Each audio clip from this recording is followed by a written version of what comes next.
Let me ask you a question. What's your favorite day of the week? Well, if you said Friday, TGIF, you wouldn't be alone.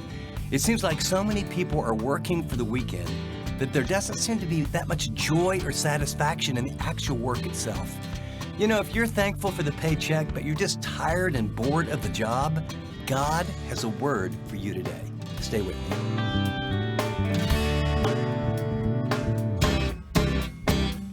Thanks for listening to this edition of Living on the Edge with Chip Ingram. Living on the Edge is an international discipleship ministry featuring the daily Bible teaching of Chip Ingram. Well, in just a minute, Chip will finish his message, Why Your Work Matters to God, from our series, Answering the Call. But before Chip begins, if you missed any part of this series, you can catch up anytime at livingontheedge.org or via the Chip Ingram app. Okay, here now is Chip with part 2 of his talk. Work is a calling. It's not a job. It's not something, TGIF, I hate that.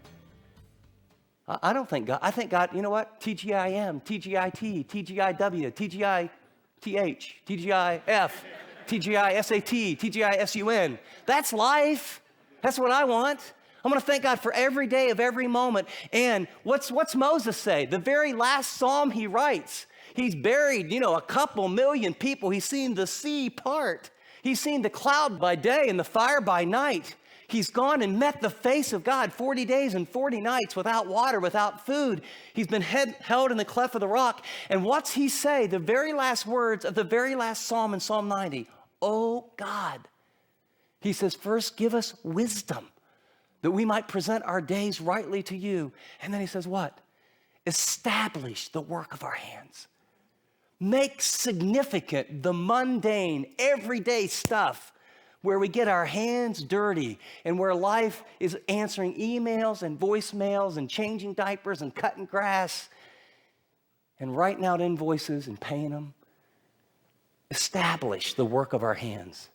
Work is a calling, and therefore all work is sacred. Colossians 3:23 and 24. All work is sacred. And whatever you do, he says, do it heartily, as unto the Lord, not unto men. Why? Verse 24, knowing that from the Lord you will receive a reward of the inheritance, for you serve the Lord Christ. What would happen?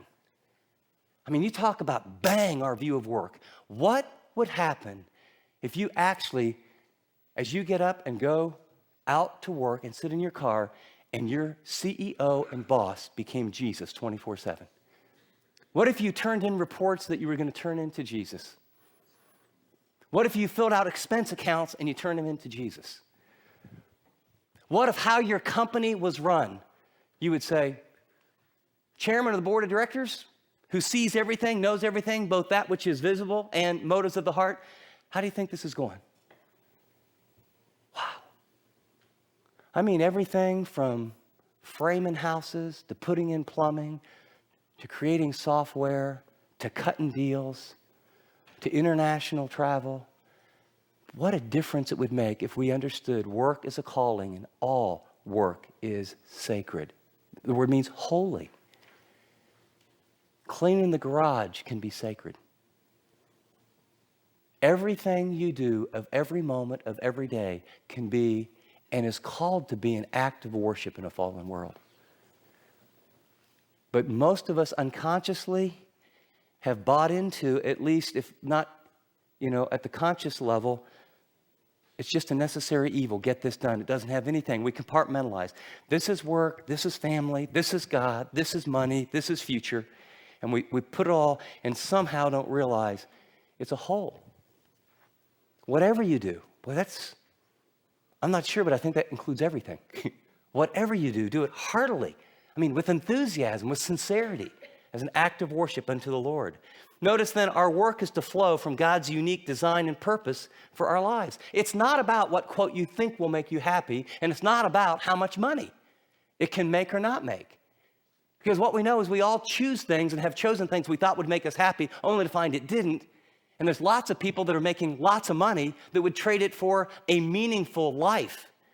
Ephesians 2:10, I love this passage. For we are his workmanship. Circle the word workmanship. Created in Christ Jesus for good works, which God prepared beforehand that we should walk in them.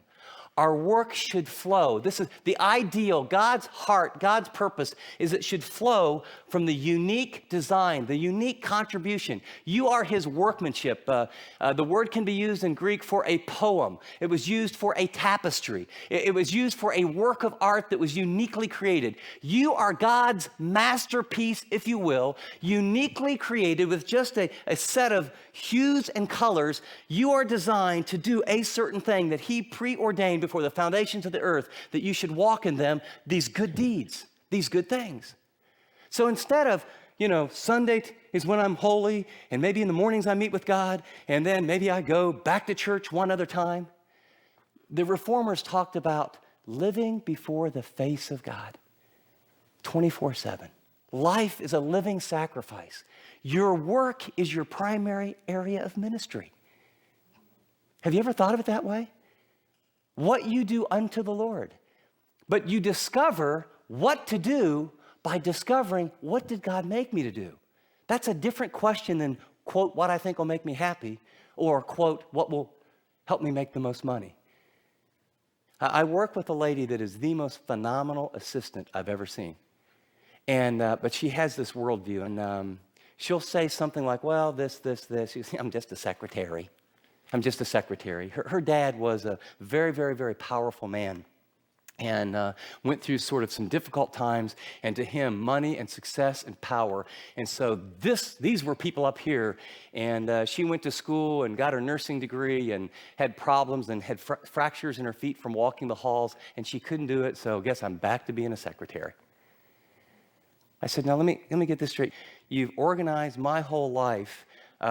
When you talk from the custodian to $1 million giver to vice presidents that I'm working with, every single one of them knows my heart, gets the right information, gets cared for. You organize things, you know the end result, and you cause everything in this entire office, me and everyone in this building, to do our work in alignment that honors God.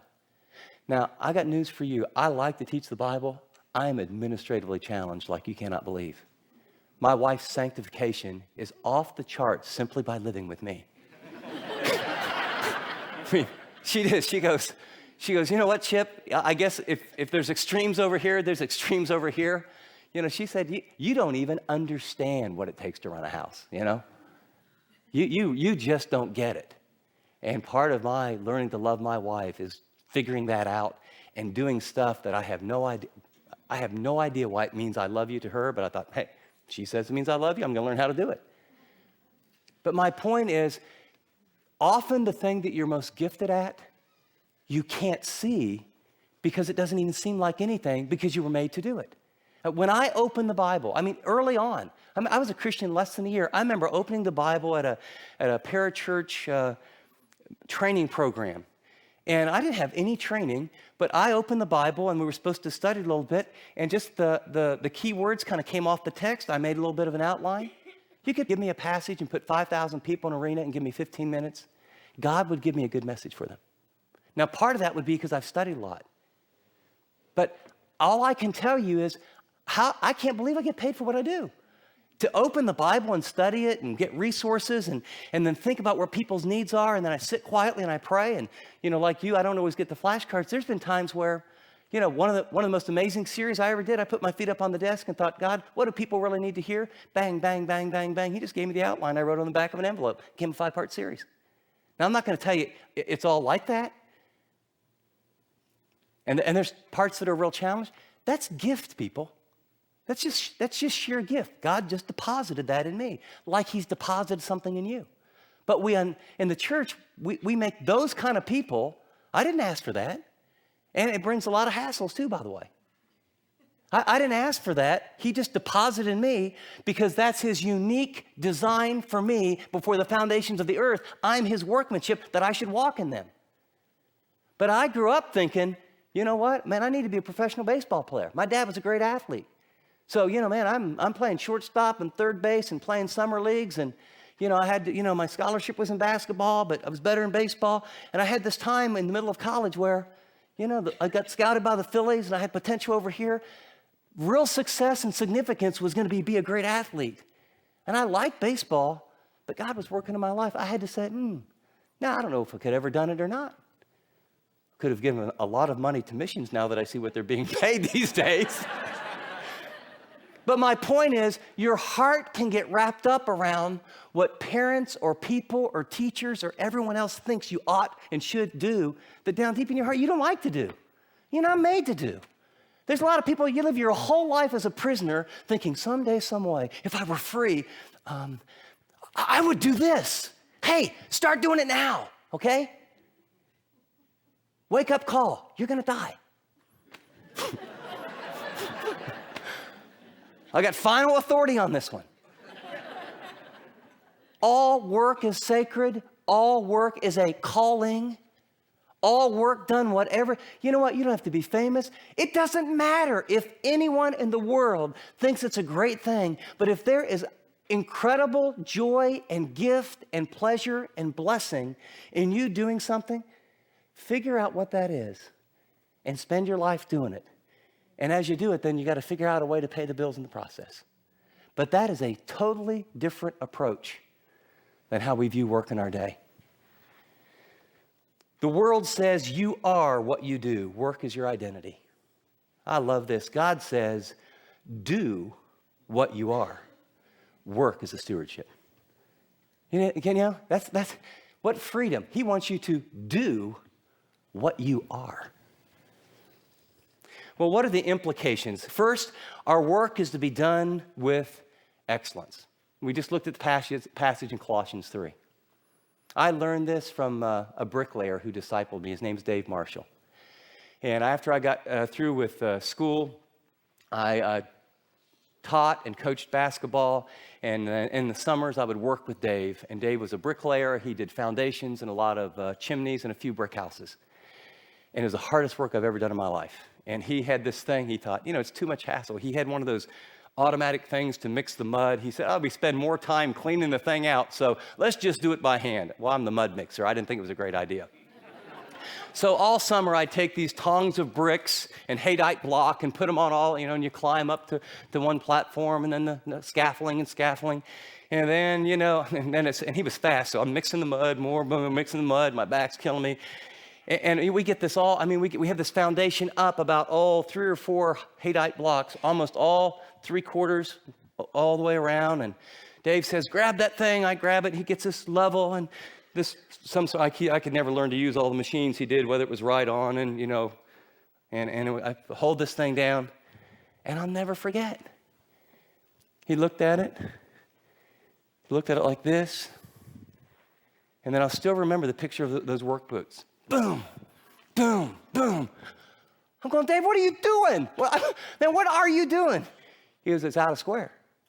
I said, like how much? He said, well, it's out more than, a fraction or, I can give it less than an inch, but it's over an inch or so out. And I said, well, does that violate some state code? No. Is the house going to fall down? No. I said, then what in the heck are you doing, man? Do you realize how much we've worked and time and money and my great spiritual maturity just oozing out. And I'll never forget. And he just walked over and, he just kicked down the walls. He said, Chip, I don't work for the people I'm building this house for. I build every house, every foundation, every chimney for God. That means it's excellent. This foundation is not worthy to be built for Jesus Christ. I messed up, so now we're going to do it right. That's so stuck with me. When my kids clean their room, when they clean the garage, in my house, you vacuum underneath the rugs. Because I don't care who else sees it. I wanted them to learn early on. We don't do our work for people. We don't do our work to get strokes. Now, do we all fall into that? Yeah. We do our work. The first implication is the greatest workers in the world ought to be believers. People ought to flat line up and say, are you a Christian? I want to hire you. Are you a Christian? I want to hire you. And the fact of the matter is we're blowing it. Our greatest testimony is not what comes out of our mouth and big Bibles on our desk and inviting people to church. Our greatest testimony is fellow employees and bosses going, I don't know where you came from, but I'd take a dozen of you tomorrow. My experience is anymore. I'm buying something from someone and there's a fish on the cart, I'm suspect. I've been burned by more people who say they're believers, and maybe they are, and they got a faulty view of work. But do you see the impact we would make? Number one, with excellence. Second, our work is an extension of our worship and obedience. Ephesians 6, 5 through 8. And so you don't do it just with excellence, but your work becomes an opportunity where you ascribe, the word worship, you ascribe worth to God and you obey God because he says, I want you to do your work in this way with this kind of attitude. And by the way, toward unreasonable bosses. He's not writing to Christian slaves saying, here's how you treat your Christian brothers and high five one another on the job, why all the other slaves are getting beat to a pulp. He says to them, this is how you respond to ungodly taskmasters. And this is how you win their heart. It's an act of worship and it's an act of obedience. Third, our work is our primary ministry opportunity to display God's work in us, reveal his character, model his compassion and concern for our fellow workers, and share his offer of salvation. I came across a very interesting quote. Many of Christianity's spokespersons have washed out morally or are in the later years of their ministry. For several years now, you've heard us say that the average layman or woman will be the one to carry the burden. As media evangelists have taken their dive, more attention has been drawn to you, the average Christian. You live and work next to people who are not likely to darken the door of a church. It may never occur to these people that Christianity has any real answers to the dilemmas unless they see something of the abundant life expressed in you daily at work. There is a movement of marketplace ministry. Many experts say, if in fact we're going to turn the corner and any good in terms of revival or massive things happening, it will likely happen through the movement of marketplace ministry, where Christians say, my work is my primary ministry. See, it's not just I work and get this over with so I have some time to love people, love my family, and have a little money to give to missions or give to the church. It's not even my work is a platform. I do it. It's a necessary evil, but it's a platform so I can tell people I'm a Christian and model something, and then I can get some money to free some time to give to the church and to help missionaries. And it is my work is my ministry. I'm a full-time Christian. I have a message that I did at the church in California, and I deputized everyone. I had them all stand up. And I said, you know what? I'm a full-time Christian, right? I get paid to do this. This is right. Okay, now what would happen if all of you, there were thousands of people at the time, if all of you keep bringing your friends and you funnel them all to me and they lined up and it was my job to do all the spiritual needs, what do you think we're going to do in reaching this town of about 250,000 people? And they said, not very good. I said, well, what if everything I know, every week we come together, and instead of trying to entertain you or simply inspire you, what if I instructed and trained you so you could learn to share Christ like I do, you could answer questions like I do, you could do hospital visits like I do, you could do basic counseling like I do, and I'll equip you, and thousands of people going out into 250,000 people, then what do you think will happen? And I was like, wow, man, we could change this whole community. I said, okay, great, everybody stand up. I are the spiritual sheriff, and I now make you deputized. You are full-time Christian workers in the body of Christ. And I was kind of messing with them. And then I turned to 1 Peter, and I said, I didn't do that. It was already true. You are a royal priesthood. God called you as much as he called me to fulfill the Great Commission. And you have a vineyard or a place, and I have a vineyard or a place. And your neighborhood and your job site is your primary vineyard to fulfill the work of God, not your church building. Church building is like a football huddle. You call the plays, you have a little training camp, you get people equipped, but I'll tell you what, you don't gain any yardage by and large in the church meeting. It's when the church is scattered that we make our impact. The church meeting is a time to strengthen the saints, to teach and train and develop and encourage, so that there's a full-time Christian worker deputized where you work and the place where you live. You will show people more of Christ by how you live your life, how you treat fellow workers, your attitude and the quality of your work, than anything you'll ever do in your entire life. Because 60 to 80% of your waking hours are where? Right there. 4, work is by nature intrinsically good and has dignity. Christ worked as a carpenter. This is, I could kind of go off on this. If you would have met Jesus, or if Jesus would come back, pull up in a pickup truck, dirty hands, after framing a house, you and I have been conditioned to have a certain perspective of that man.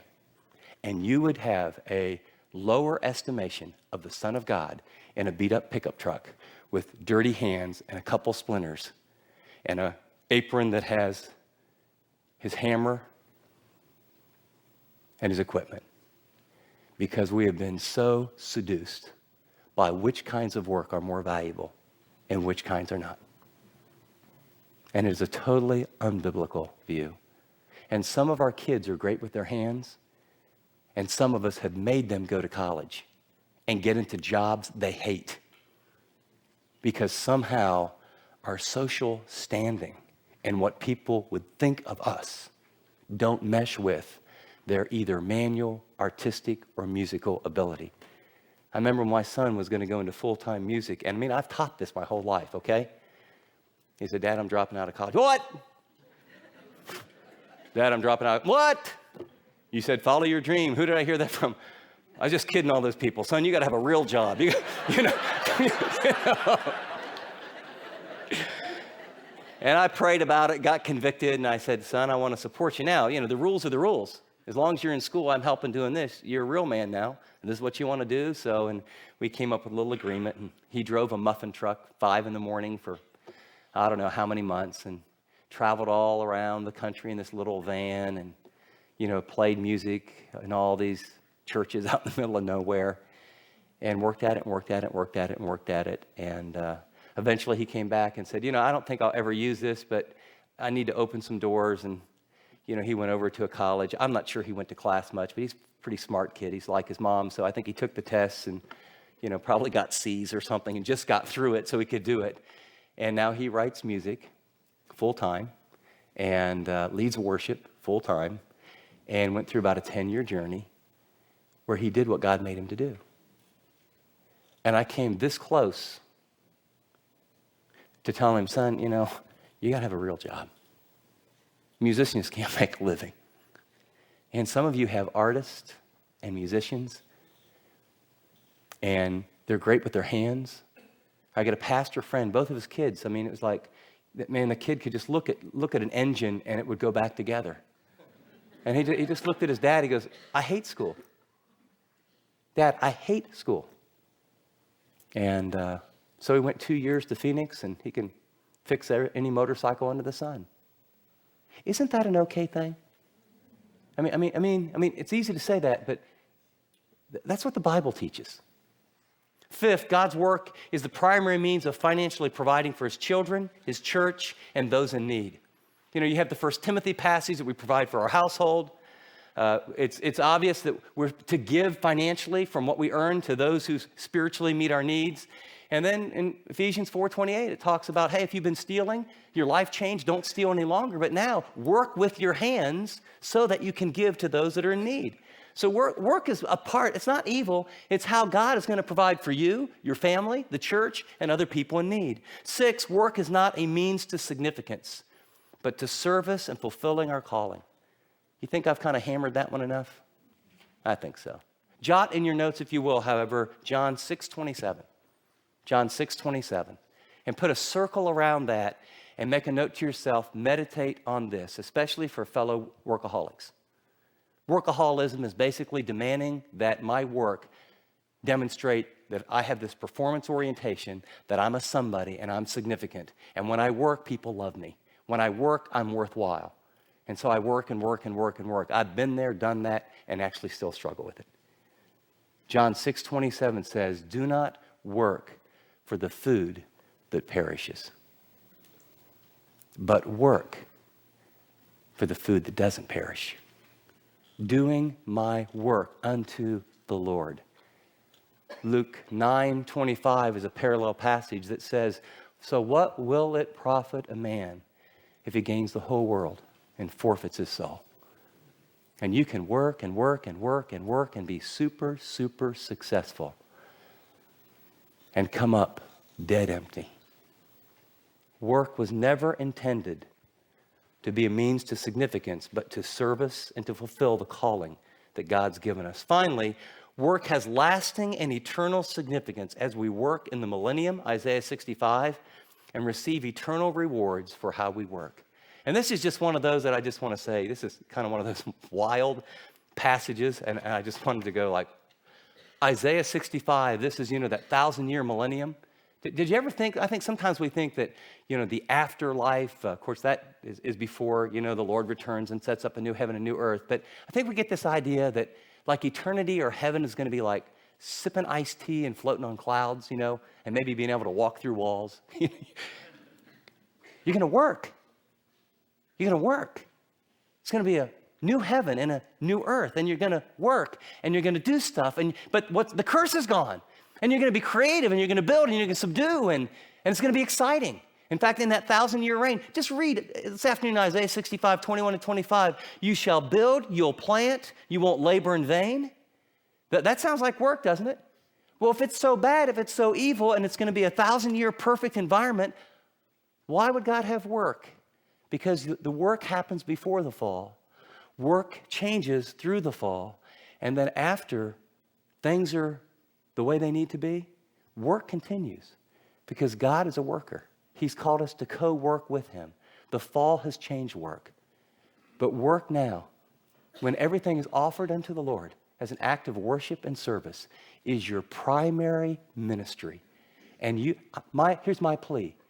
Buy back the 100,000 hours, or if it's a little bit late for 100,000, buy back the 60 to 80% of your waking hours and refuse to make it, I'm just going to get this done, even in the mundane things, and refuse to make it, I'm a somebody because of what I accomplish, and make work a stewardship and discover what you're called to do and offer it to God with excellence and say, Lord, this is my worship of you.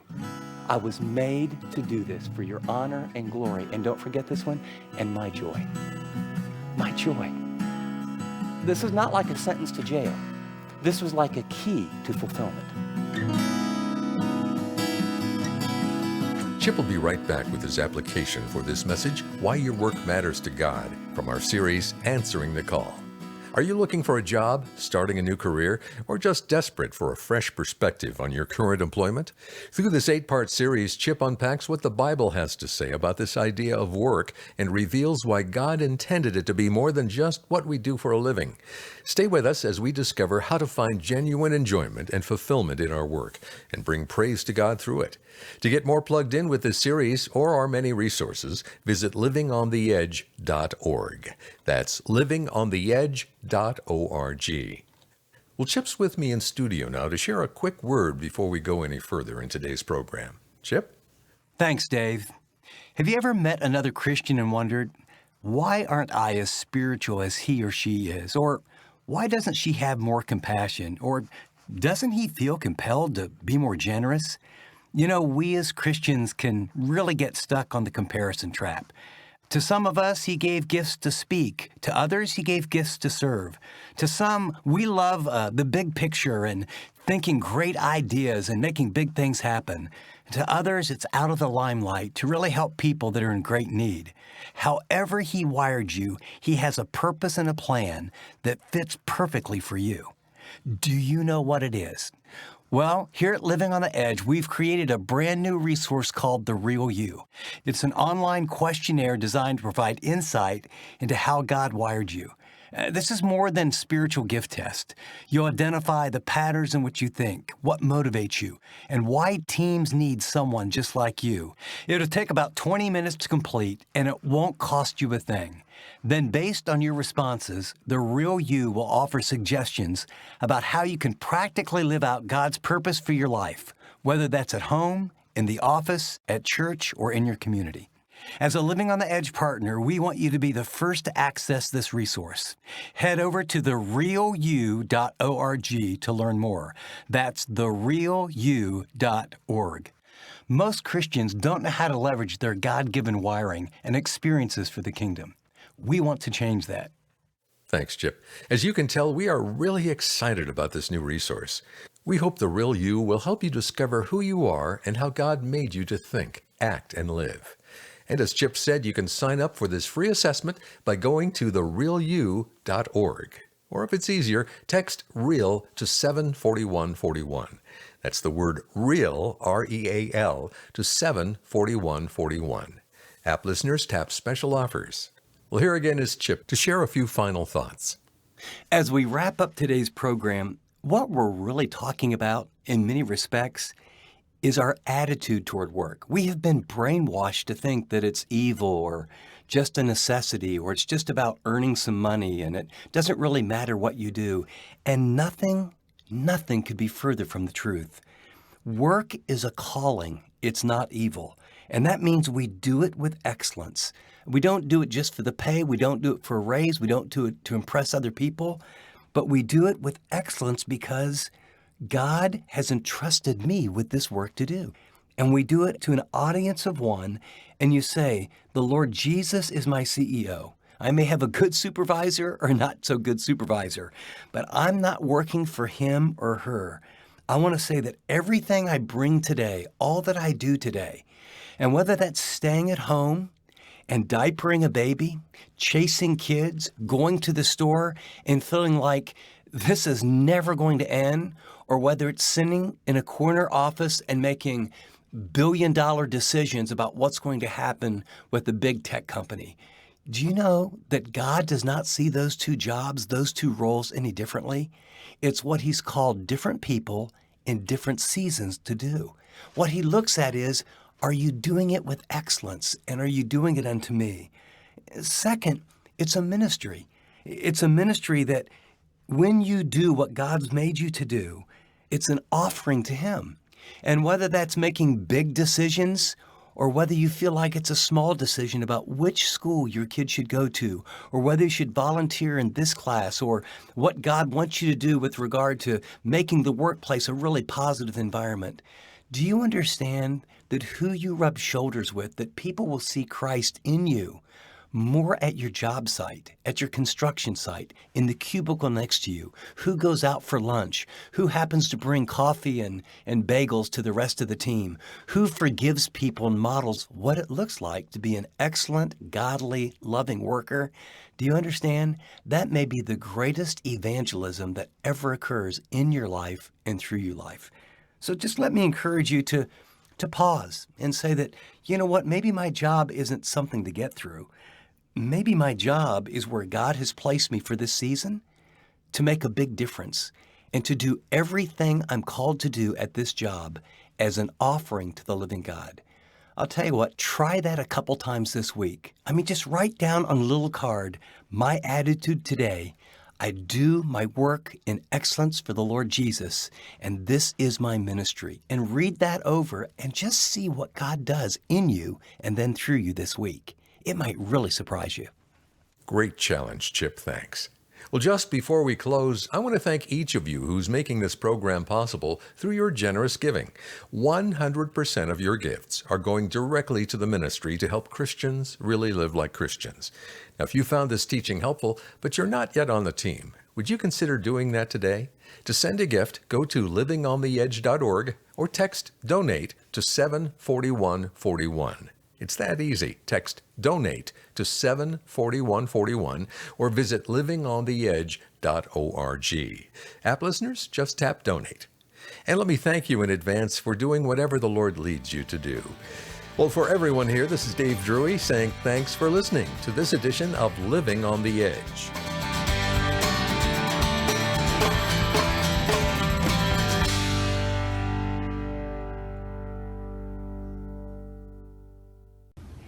Thanks so much for watching this video. If you'd like to watch more content like this, click and subscribe here to our channel. And by the way, if you'd like to know more about Living on the Edge, find out about more resources, maybe get on the mailing list, go to livingontheedge.org. See you next time.